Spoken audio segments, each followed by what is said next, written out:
क्या हार में, क्या जीत में, किंचित नहीं भयभीत में, कर्तव्य पथ पर जो भी मिला, यह भी सही वह भी सही, वरदान नहीं मांगूंगा मैं, हार नहीं मांगूंगा। ये सर शब्द है माननीय अटल बिहारी वाजपेयी की, जिनकी आज जो है 97वीं जन्म दिवस या जिसे हम कह सकते हैं जन्म जयंती है। सर जी ऐसा व्यक्ति जिसने पाकिस्तान की आंखों में आके डालकर भारत माता की जय बोला हो, जिसने भारत को सुशासन का सिद्धांत दिया हो, ऐसे आज वीर पुरुष को, ऐसे आज महान हस्ती को हम सब प्रणाम करते हैं और आशा करते हैं कि ऐसे लोग भारत में आते रहें और अपने पावन पैरों से भूमि को पवित्र बनाते रहें। सर नमस्कार दोस्तों, मैं आदित्य शर्मा आपका स्वागत करता हूं उत्थान अकेडमी के ऑनलाइन प्लेटफॉर्म पर। सर जी अभी तक हमने जो है हिस्ट्री का लेक्चर जो है देख रहे थे, इसमें हमने देखा कि कैसे एक मानव ने हड़प्पा सभ्यता को निर्मित किया, उसे विकास पे पहुंचाया, और उसके अंतर्गत हमने देख लिया था कि कैसे उसकी उत्पत्ति हुई, किन किन लोगों ने बसाया, कौन उन समकालीन सभ्यताएं थी, है ना, कैसे लोग रहते थे, सारी चीजें देख ली, कौन कौन सी साइट थी, उनमें से क्या क्या हमको महत्वपूर्ण जानकारी मिली सर, है ना। और जो है आज हम थोड़े से फैक्ट देखेंगे। जनरली ये जो पोर्शन है मेंस का रहता है, लेकिन फिर भी यहां से जो प्रीलिम्स में प्रश्न बनने की गुंजाइश रहती है वो जो है आज हम देखते हैं सर। तो सबसे पहले देखेंगे समाज, आखिर थोड़ा सा उनका समाज देखेंगे इन शॉर्ट, बहुत ज्यादा मेंस के पर्पज का नहीं होगा, लेकिन आप इसको मेंस को टच कर सकते हैं सर। देखिएगा समाज देखेंगे सर, समाज में समझिएगा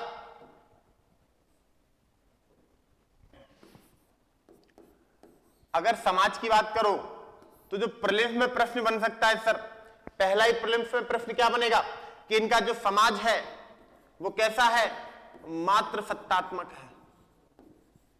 क्या है सर जी, मात्र सत्तात्मक है। और इसका कहने का कारण यह है क्योंकि इस टाइम की कोई हमने स्क्रिप्ट नहीं पढ़ पाई है, ना ही इनके जो टेक्स्ट हैं, जो भी इनके लेख हैं वो हमने नहीं पढ़ पाए हैं, लेकिन फिर भी अगर हम इनको मात्र सत्तात्मक कह रहे हैं तो उसके पीछे की सिर्फ एक मात्र वजह है सर। क्यों? क्योंकि यहां से जो खुदाई में जितनी भी जो ज्यादातर मूर्तियां मिली हैं सर, यानी कि जो मरण मूर्तियां मिली हैं, मिट्टी की जो मूर्तियां मिली हैं साहब जी, वो सर किसकी हैं, स्त्रियों की हैं, है ना, स्त्रियों की है। तो इससे एक अंदेशा लगाया जा सकता है कि हो ना हो ये समाज कैसा रहा होगा, मात्र सत्तात्मक, अर्थात माताओं की थोड़ी ज्यादा चलती होगी। जैसे अगर आज हमारे धर्म, हमारे हिंदू धर्म की बात करें सर, तो आज जो हमारा समाज है कैसा है, पितृ सत्तात्मक समाज, यानी कि घर के जितने भी महत्वपूर्ण डिसीजन है वो कौन लेते हैं, पिताजी लेते हैं सर। देखिएगा लेकिन हड़प्पा सभ्यता में क्या था सर, समाज मात्र सत्तात्मक था। अब अगर बात इनके वर्ण व्यवस्था या जाति व्यवस्था की करेंगे तो 4 प्रकार के वर्ग जो हैं हड़प्पा सभ्यता में रहते थे। देखिएगा सर, अगर इनके वर्ग की बात करेंगे ना सर, एक तो था पुरोहित वर्ग, या इसी को हम क्या बोलते हैं, विद्वान वर्ग, है ना। क्या था सर, पुरोहित वर्ग। नेक्स्ट देखिएगा सर, अगर उसके बाद बात करेंगे, है ना, तो दूसरा वर्ग था क्या, योद्धा वर्ग, है ना। कहीं ना कहीं इतने बड़े बड़े इन्होंने किले बना रखे हैं, सुरक्षा प्राचीर बना रखी है, तो इनको सिक्योर करने के लिए, इनको सिक्योरिटी देने के लिए कोई वर्ग तो रहा होगा, और वो वर्ग कौन है सर, योद्धा वर्ग। नेक्स्ट सर, अगर हम इनकी बात करेंगे तो समझिएगा इसमें आपको मिल जाएगा क्या, व्यापारी वर्ग, है ना, व्यापारी वर्ग, व्यापारी वर्ग। और सर जो चौथा वर्ग है वो है क्या, सामान्य, है ना, सामान्य वर्ग, या फिर इनको कह सकते हो आप मजदूर वर्ग भी कह सकते हो ना, सामान्य वर्ग। सामान्य वर्ग सर जी देखिएगा हड़प्पा सभ्यता में 4 वर्ग रहते थे। पहला पुरोहित वर्ग, कारण हमने मोहनजोदारो से एक मूर्ति खोजी, किसकी थी, पुरोहित की थी, जो योग की मुद्रा में बैठे हुए थे, तो कहीं ना कहीं हम कह सकते हैं यहाँ पे क्या एक पुरोहित वर्ग भी रहा होगा।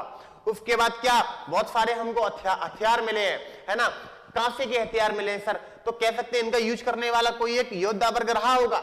व्यापारी वर्ग की बात करेंगे तो हम सब जानते हैं हड़प्पा सभ्यता कैसी सभ्यता है, शहरी सभ्यता है, बड़े बड़े नगर, बड़े बड़े बंदरगाह, दूसरे देशों से व्यापार, तो कहीं ना कहीं यहाँ पे एक व्यापारी वर्ग भी रहा होगा सर जी। और मजदूर वर्ग की अगर बात करेंगे तो हमने देखा था क्या, हड़प्पा से 15 श्रमिक आवास, लेबर हाउस मिले थे, जो कहीं ना कहीं जो सामान्य क्रियाएं होती हैं किसी भी सभ्यता या किसी भी देश की, उनको संचालित करने वाले लोग कौन, मजदूर लोग, है ना। तो सामान्य वर्ग भी हमको मिल जाएगा। इतनी चीजें हमने किस में देख ली, हड़प्पा सभ्यता में देख ली। देखिएगा मैं आपको फिर बता दूं, यहाँ पे बिल्कुल भी मेंस के पॉइंट ऑफ व्यू से कुछ भी नहीं है। प्रीलिम्स में जनरली प्रश्न बन जाता है, इसलिए बता रहा हूँ कि आपसे नॉर्मली ही पूछ लिया जाएगा कि हड़प्पा सभ्यता का समाज कैसा था, तो मात्र सत्तात्मक समाज था।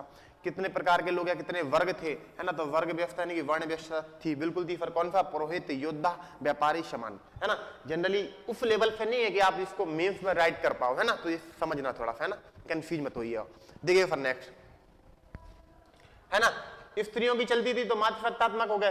वर्ग की मैंने बता दी, एक सामान्य जानकारी दे दी आपको। और अगर आप देखोगे मनोरंजन में ये लोग क्या करते हैं, पासा खेल रहे हैं, क्योंकि मैंने आपको बताया था शतरंज के साक्ष्य मिल रहे हैं सर, कहां से, वनावली से मिल रहे हैं। पीछे जिसमें वो अगर प्रीलिम्स वीडियोस नहीं देखी तो देख लिएगा ना, पुरानी जो प्रीवियस वीडियोस हैं उसमें मैं बता चुका हूं सारी चीजें, है ना। तो ये पासा है ना, मनोरंजन के लिए मछली पकड़ना इनका एक शौक रहता था, क्योंकि मछली पकड़ने का जो हमने बताया ना कांटा, वो भी आपको कहां से, वनावली से मिला है सर, है ना। तो ये सारी चीजें समझिएगा, है ना, तो मनोरंजन में ये सब कर सकते हैं। और अगर बात इनके पहनावे की करोगे तो मैंने आपको बताया था चनूदड़ों में क्या, मन के बनाने के कारखाने मिले हैं सर, तो होना हो क्या, सौंदर्य प्रिय लोग थे। और मैंने आपको बताया था ब्यूटी प्रोडक्ट्स यानी कि सौंदर्य प्रसाधन, ये भी आपको कहां से मिले थे, चनूदड़ों से मिले थे। तो हम कह सकते हैं कहीं ना कहीं इस टाइम के लोग बहुत ही ज्यादा शौकीन या फिर कैसे सौंदर्य पसंद लोग रहे होंगे, है ना। उसके बाद मैंने आपको वस्त्र के बारे में बताया था कि लोथल में कहीं ना कहीं आप देखोगे, है ना, तो वस्त्र निर्माण के जो साक्ष्य मिलते हैं, क्योंकि वहां से क्या मिले, रंगाई कुंड मिले हैं सर, है ना, वस्त्रों को रंगने के लिए कुंड मिले हैं। तो हम ये भी कह सकते हैं साहब जी क्या, कि ये लोग वस्त्र को पहनते होंगे। और मैं आपको बताया था,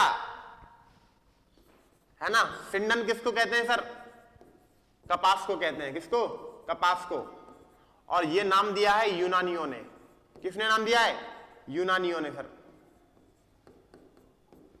है ना, यूनानियों यानी कि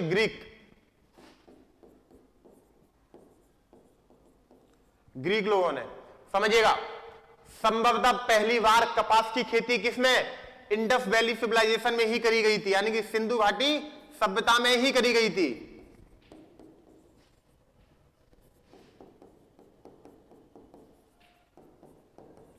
है ना, सिंधु घाटी सभ्यता में ही करी गई थी। इसीलिए यूनानियों ने कपास को एक नाम दे दिया, क्या, सिंडन, यानी कि सिंधु नदी पर जो उगाया गया फसल को क्या बोला गया सर, सिंडन। और ये नाम किसने दिया सर, तो यूनानियों ने नाम दिया ना। तो कभी भी प्रश्न पूछा जाए कि कपास की खेती सर्वप्रथम किन लोगों ने स्टार्ट की, तो बता दीजिएगा किसने, हड़प्पा वासियों ने या फिर सैनावासी यानी कि सिंधु घाटी सभ्यता में रहने वाले लोगों ने। तो ये समझिएगा। उसके बाद मैंने बताया कृषि भी थी, बिल्कुल सर कृषि थी, क्योंकि आप देख रहे थे कि यहाँ पे बहुत सारे धान, अन्न वगैरह, जौ वगैरह, इन सारी चीजों के साक्ष्य मिल रहे हैं, तो हम कह सकते हैं कृषि भी है ना।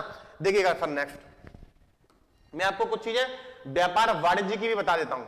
जनरली क्या होता था, यहां से एक प्रश्न बन जाता है कि सिंधुवासी सोना कहां से मंगाते थे, चांदी कहां से मंगाते थे, अगर वो कांसे का प्रयोग करते तो टिन कहां से मंगाते थे, है ना, लाजवर्त कहां से मंगाते थे, है ना, शिलाजीत कहां से मंगाते थे, यहां से प्रश्न बन जाता। तो देखिएगा अगर बात सोना की करेंगे, किसकी, सोना, तो मैं आपको बता दूं सोना मंगाते थे ये ईरान और अफगानिस्तान से, सॉरी सोना मंगाते थे सर ये कर्नाटक की जो केजीएफ है ना, कर्नाटक है ना, केजीएफ कर्नाटक गोल्ड जो माइन है ना, कर्नाटक की जो गोल्ड माइन है ना, वहां से मंगाते थे ना कर्नाटक। और अगर आप देखोगे तो ये अफगानिस्तान से भी सोना मंगाते थे ना, है ना। अगर सर बात चांदी की करेंगे सर, सिल्वर, तो मैं आपको बता दूं चांदी का सर सीन इनका ऐसा था कि ये मंगाते थे अफगानिस्तान और ईरान से, याद कर लीजिएगा, अफगानिस्तान और ईरान से मंगाते थे। अगर बात सर तांबे की करेंगे, तांबा तो हम सब जानते हैं, तांबा खेतड़ी है ना, खेतड़ी कहां पे, राजस्थान में सर, ठीक है सर जी। और एक चीज होती है लाजवर्त, है ना, संभवतः ये मड़ी रहती थी ना, लेपिस लाजुली इसको कहते हैं सर। लाजवर्त की अगर बात करेंगे तो एक जगह है सर बदख्शा, है ना, बदख्शा, और सर ये बदख्शा पड़ता है आपका अफगानिस्तान में, ठीक है सर जी। अब देखिएगा अगर बात टिन की करेंगे सर, टिन, क्योंकि टिन में और तांबे में मिला के तो कांसा बनेगा, है ना, तो टिन की अगर बात करेंगे सर तो ये टिन मंगाते थे कहां से, समझिएगा, टिन मंगाते थे सर अफगानिस्तान, और ईरान से, समझते चलिएगा, है ना। फिर एक चीज और जो इंपॉर्टेंट है वो याद रखिएगा, शिलाजीत, है ना, शिलाजीत। और फिर ये जो शिलाजीत है ये मंगाते थे फिर कहां से, हिमालय से, है ना। तो इतनी चीजें याद रखनी ही पड़ेंगी, ये पेपर के पॉइंट ऑफ व्यू से बहुत ही इंपॉर्टेंट है। जनरली पूछ लिया था कि इंडस वाले सोना कहां से मंगाते थे, तो याद रखिएगा कर्नाटक और अफगानिस्तान से। चांदी कहां से मंगाते थे, अफगानिस्तान और ईरान से। तांबा कहां से मंगाते थे, खेतड़ी राजस्थान से हर जी। लाजवर्त वदक्सा और अफगानिस्तान से। उसके बाद अगर टिन की बात करोगे तो ये भी कहां से, अफगानिस्तान और ईरान से, है ना। और अगर बात शिलाजीत की करोगे तो कहां से, हिमालय से। इतनी चीजें याद रखिएगा, बहुत ही इंपॉर्टेंट है। जो लोग इनके स्क्रीनशॉट वगैरह ले लिया करो, है ना, बार बार देखते रहो इनको। और अगर वीडियोस पसंद आती है तो इन वीडियोस को सब्सक्राइब और शेयर जरूर कर दिया करें, क्योंकि आपके सब्सक्राइब हमको जो है प्रोत्साहित करता है और अच्छा वीडियो बनाने के लिए। देखिएगा सर नेक्स्ट, तो आयात से इतनी चीज याद रखना। व्यापार से मैं आपको एक चीज और बता दूं, है ना, जी प्रीलिम्स में सर पूछा जाता है, इसलिए मैं आपको बार बार बता रहा हूं। व्यापार की अगर बात करोगे, है ना, तो सर मेसोपोटामिया से एक अभिलेख मिला है, मेसोपोटामिया से सर एक अभिलेख मिला। मैंने आपको बताया था ना मेसोपोटामिया का अभिलेख।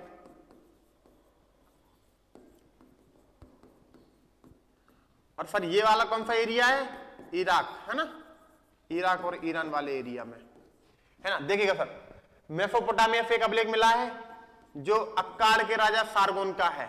किसका, अक्काड़ के राजा सारगोन का है ना। इसको जनरली सारगोन अभिलेख भी कहते हैं। प्रश्न अगला बनेगा कि कितना पुराना है, तो बता देना 2350 बीसी पुराना है ना। देखिएगा 2350 बीसी पुराना है क्या, अक्काड़ या फिर सारगोन का सर अभिलेख। ठीक है सर जी। अब देखिएगा नेक्स्ट, इसमें पता है क्या लिखा है, इसमें लिखा है कि मेसोपोटामिया का व्यापार, समझिएगा, मेसोपोटामिया का व्यापार, मेसोपोटामिया का व्यापार, देखना क्या लिखा है, दिलमन, माकन और मेहलुआ से होता था। समझिएगा, मेहलुआ से होता था।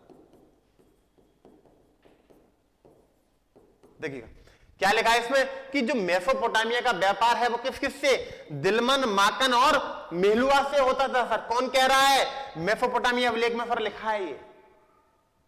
और ये जानकारी हमको इस बात की पुष्टि करती है कि जो हड़प्पा सभ्यता है, सिंधु घाटी सभ्यता है, उसका व्यापार विदेशों से होता है। क्योंकि यहां पर ये जो शब्द है ना मेहलुआ,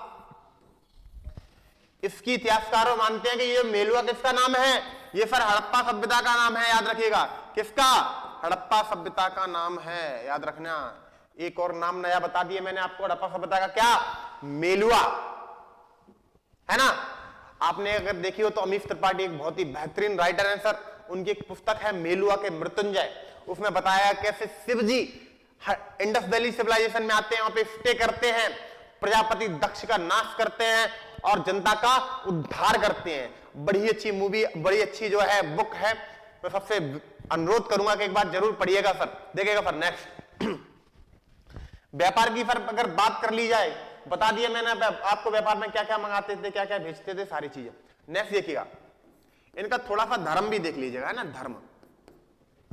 देखो सबसे पहले तो ये भी प्रकृति पूजक है, ठीक है, क्योंकि ये पीपल की पूजा कर रहे हैं, नदी पूजा, सिंधु माता की पूजा करते हैं। ये सब क्या में आता है, ये प्रकृति में आता है। तो प्रश्न पूछा है कभी भी, क्या सिंधुवासी प्रकृति पूजक थे, तो सर बिल्कुल सिंधुवासी प्रकृति पूजक थे। नेक्स्ट देखिएगा सर, इसके बाद मैं आपको बता दूं, ये जल पूजा भी करते थे, जिसका साक्ष्य मैंने आपको बताया था कहां से, मोहनजोदारो के स्नानघर से, है ना। मोहनजोदारो में क्या मिला था, स्नानागार मिला था ना, स्विमिंग पूल, स्नानागार। और वो स्नानागार संभवतः किसके लिए था, हो ना हो उसमें पूजा की जाती हुई, कोई भी जो है रिलीजियस रिचुअल्स फॉलो किए जाते हैं, क्योंकि उसके आसपास भी पुरोहित के आवास मिले हैं, दोनों तरफ से सीढ़ियां उतरने के लिए सर। तो इतिहासकारों ने क्या है, एक अंदेशा लगाया, एक अंदाजा लगाया कि हो ना हो ये लोग जल की भी पूजा किया करते होंगे। ठीक है सर, नेक्स्ट देखिएगा, है ना, यहां पे फिर भूत प्रेत में भी विश्वास करते हैं। ये किसमें? भूत प्रेत में। कारण मैं आपको बता दूं, हड़प्पा सभ्यता से खुदाई में कुछ क्या मिले हैं? ताबीज मिले हैं ना। ताबीज जनरली आपने देखा होगा, माताएं लोग अपने बच्चों को सिक्योर करने के लिए, स्पेशली जो छोटे बालक होते हैं उनको सिक्योर करने के लिए, उनको सिक्योरिटी देने के लिए क्या करते थे? किसी भगवान या किसी देवता की जो है ताबीज डाल देते हैं उनके गले में। तो ये सारी समझिएगा सर मैं क्या क्या बता रहा हूं। नेक्स्ट देखिएगा, है ना, ये लिंग पूजक थे, है ना, लिंग पूजक। सर सबसे पहले अगर किसी ने लिंग पूजा की है ना, तो याद रखिएगा किसने की है? हड़प्पा वासियों ने करी है। और मैं आपको बता दूं, पशुपतिनाथ की पूजा करते हैं सर जी, देखना, पशुपतिनाथ की पूजा, क्योंकि मोहनजोदारो में मैंने कल भी बताया था क्या मिला था? पशुपतिनाथ की एक मोहर मिली है ना, मोहनजोदड़ो में। तो ये याद रखिएगा, पशुपतिनाथ की क्या मिली है? मोहर मिली है। नेक्स्ट सर मैं आपको बता दूं, याद रखिएगा, ये लोग योग पूजक भी हैं। कौन है? योग पूजक हैं। क्योंकि कल मैंने आपको बताया था मोहनजोदारो से क्या मिली थी? एक पुरोहित की मूर्ति मिली थी सर जी। और ये पंडित जी, ये जो पुरोहित थे, किसमें? योग की मुद्रा में बैठे हुए थे। किसमें बैठे थे?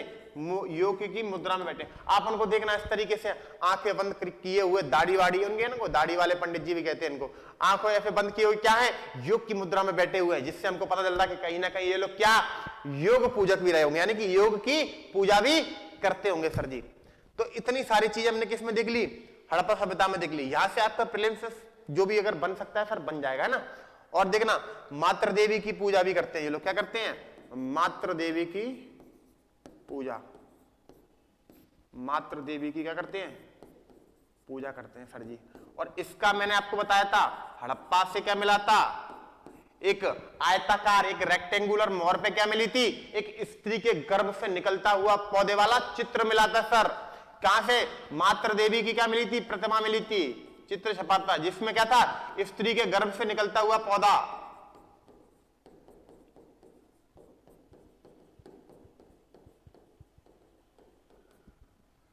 निकलता हुआ पौधा। तो समझिएगा सर, ये इतनी सारी चीजें किसमें हमको? सिंधु घाटी सभ्यता के धर्म से संबंधित आपके जो भी प्रश्न बनेंगे संभवतः इससे बन जाएंगे। समाज मैंने आपको बता दिया, धर्म बता दिया, आर्थिक में मैंने आपको इनका व्यापार बता दिया, वाणिज्य बता दिया, मेहलुआ वाला याद रखिएगा, है ना, मेसोपोटामिया के जो सार्गोन अभिलेख है वहां से मिली है जानकारी। ये सारी चीजें थोड़ा सा याद रखिएगा। नेक्स्ट देखिएगा, नेक्स्ट अगर हम बात करेंगे इनकी क्या, इनकी फिर थोड़ी सी जो है लिपि पे ध्यान दे लेते हैं ना। किस पे? लिपि पे। देखिए लिपि, पहली चीज तो ये कहां से?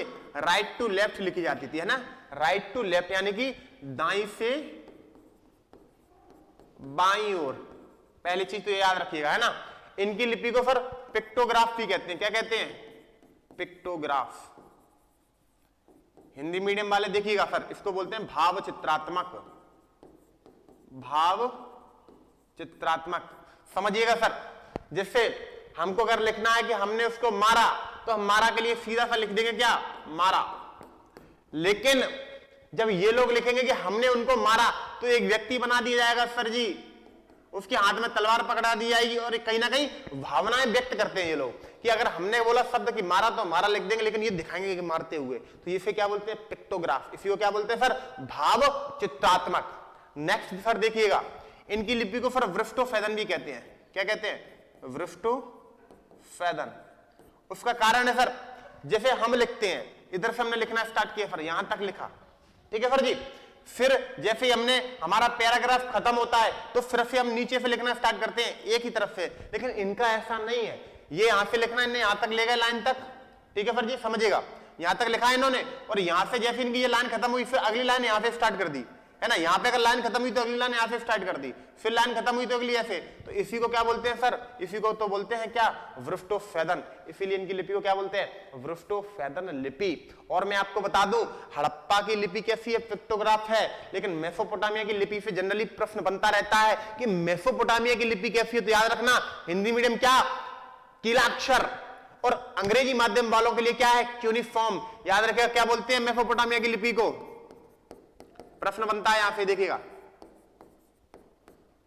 मेसोपोटामिया की लिपि। क्या बोलते हैं सर इनकी लिपि को? कीलाक्षर लिपि है सर, है ना, क्यूनिफॉर्म लिख लेना इंग्लिश मीडियम वाले, क्यूनिफॉर्म। तो इतनी सारी चीजें हमने देख ली इसमें। नेक्स्ट सर लिपि में समझिएगा, देखो इसमें क्या है, कुछ ऐसे चिन्ह बने हुए हैं, देखो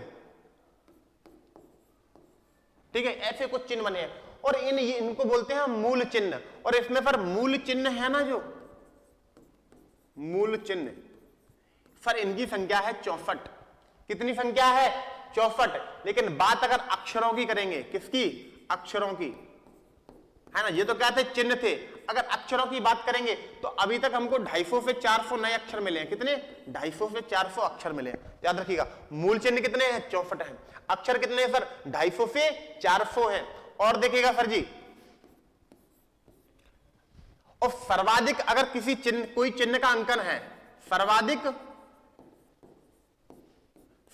बार जो चिन्ह हमको मिला है वो एक ऐसा चिन्ह मिला है यू आकार का। इसको क्या बोलते हैं? यू आकार का चिन्ह। अभी कभी भी प्रश्न पूछा जाए कि हड़प्पा सभ्यता की लिपि में सर्वाधिक बार किस आकार का चिन्ह मिला है, तो बता देंगे सर जी क्या? यू आकार का चिन्ह। नेक्स्ट देखिएगा सर जी, और अगर सर्वाधिक बार अगर किसी जानवर, किसी जीव का अगर अंकन की बात की जाए, सर्वाधिक बार अगर किसी अंकन की बात की जाए, अंकन देखना, तो अंकन की अगर बात की जाए तो फिर मछली का अंकन। क्या मिला है? मछली का अंकन। बस लिपि से इतना ही याद रखिएगा ना, यहां से आपका प्रश्न बाहर नहीं जाएगा प्रीलिम्स में। देखिएगा पहली चीज, लिपि कैसी है? राइट टू लेफ्ट, है ना, दाएं से बाएं। फिर इस लिपि को पिक्टोग्राफ कहते हैं, भावचित्रात्मक, इसको वृष्टोफेदन भी कहते हैं सर जी। उसके बाद देखिएगा मूल चिन्ह कितने हैं? 64 हैं। अक्षरों की संख्या 250 से 400। सर्वाधिक बार चिन्ह यू आकार का आया है। और अगर अंकन की बात करेंगे सर जी, तो देखिएगा मछली का अंकन है। क्या इतनी सी बात समझ में आ गई? अब नेक्स्ट बढ़ते हैं सर, इनकी थोड़ी सी सील देख लेते हैं। मोहर जो प्रश्न बनता है ना, यहां से प्रीलिम्स में जो प्रश्न बनता है समझिएगा। मोहर की अगर बात करेंगे सर जी, देखिएगा मोहर, है ना, इसको क्या बोलते हैं? सील। देखिएगा अगर मोहर की बात करेंगे तो इनकी जो मोहर है ना, वो कैसी है? सर्वाधिक मोहर इनकी कैसी है? आयताकार है। कैसी है? आयताकार मोहर है इनकी, है ना। फिर यहीं से एक प्रश्न बनता है कि सर मेसोपोटामिया की मोहर कैसी है? मेसोपोटामिया की मोहर कैसी है? तो याद रखिएगा, जो मेसोपोटामिया की मोहर है ना, वो फिर बेलनाकार है, सिलिंड्रिकल। कैसी है? बेलनाकार। इसको क्या बोलते हैं सर? सिलिंड्रिकल। ठीक है सर जी, इतना देख लिया, मोहर की बात कर रहे हैं। नेक्स्ट, इन मोहरों पे अगर सर्वाधिक किसी का अंकन है तो फिर याद रखिएगा एक फिरंगी बैल। किसका अंकन है? एक फिरंगी बैल। और मैं इस बैल के बारे में बता दूं आपको, ये बैल इनका सर्वाधिक पूज्य पशु भी है। क्या है ये? सर्वाधिक पूज्य पशु भी है। किनका? हड़प्पा वासियों का। कनेक्ट करते रहना चीजों को, है ना, कि मोहरें कैसी है? आयताकार है ना। मोहरों पे सर्वाधिक बार अंकन किसका है? एक फिरंगी बैल का है। और मैं आपको बता दूं, ये जो मोहरें हैं ना, ये सर जी सेल खड़ी की बनी हुई है। किसकी? सेल खड़ी, स्टेराइड इसको बोलते हैं हम, सेल खड़ी की बनी हुई है ना। मोहरें किसकी बनी होती है? सेल खड़ी की बनी होती है। तो मोहरों से संभावित जो भी प्रश्न बन सकता है आपका यहां तक जो है कवर हो जाएंगे। और यहीं से एक प्रश्न बनता है, मैंने आपको पिछली बार वीडियो में बता चुका हूं मैं, क्या कि सर्वाधिक जो अवलेखीय मोहरें हैं सिंधु घाटी सभ्यता की किस स्थल से मिली है, किस साइट से मिली है? तो मैंने आपको बताया था क्या? हड़प्पा, है ना। हड़प्पा से सर्वाधिक अवलेखीय मोहरों का साक्ष्य मिलता है, याद रखिएगा सर जी। और अगर मोहरों से देखो तो फारस की मोहर का प्रश्न बनता है, वो मैं आपको पीछे वीडियो में बता चुका हूं, देखिएगा। और तांबे की मोहर का प्रश्न बनता है, ये भी मैं पिछली वीडियो में बता चुका हूं, देखिएगा सर जी, सारी चीजें देखना, ठीक है।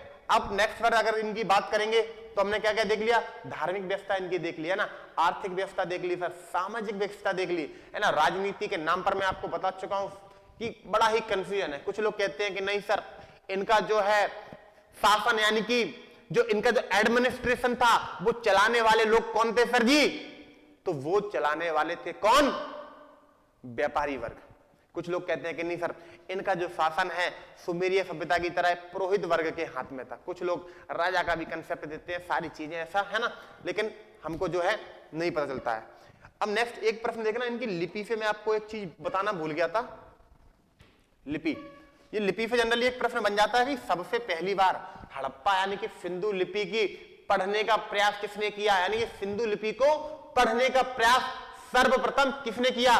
तो याद रखिएगा L.A. बेडल, L.A. बेडल, याद रख लेना। क्या? L.A. बेडल। ये वो व्यक्ति हैं जिन्होंने पहली बार यानी कि सबसे पहले सिंधु घाटी सभ्यता की जो लिपि है, स्क्रिप्ट है, इसको पढ़ने का प्रयास किया। ठीक है सर जी। और मैं आपको बता दूं इनके बारे में थोड़ा सा समझ लीजिएगा। एक व्यक्ति है स्टुअर्ट पिगट, स्टुअर्ट पिगट। ये तो प्रीलिम्स में है, कभी कभी ये फैक्ट बन जाते हैं, इसीलिए मैं इनको बार बार बता रहा हूं, याद रखिएगा, है ना। और ज्यादातर जो चीजें बन सकती हैं पेपर के पॉइंट ऑफ व्यू से इंपॉर्टेंट जो हो सकती है वो हम पीछे वीडियोस में जो है कवर कर चुके हैं।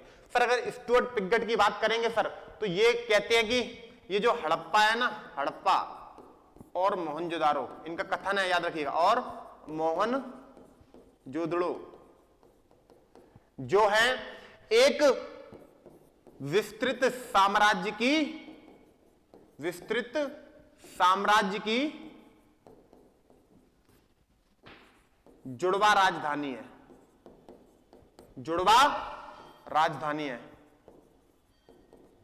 तो कभी भी प्रश्न पूछते हैं हड़प्पा और मोहनजोदारो एक विस्तृत साम्राज्य की जुड़वा राजधानी है, ये सर कथन किसका है? तो बता दीजिएगा किसका है? स्टुअर्ट पिगट का है। देखिएगा सर आज जो है हमारी इंडस वैली समाप्त हो चुकी है। अगर एक आध दो चार फैक्ट रह गए होंगे तो मैं आपको नेक्स्ट वीडियो या कभी भी धीरे धीरे आपको जो है कनेक्ट कराता चलूंगा, याद कराता चलूंगा।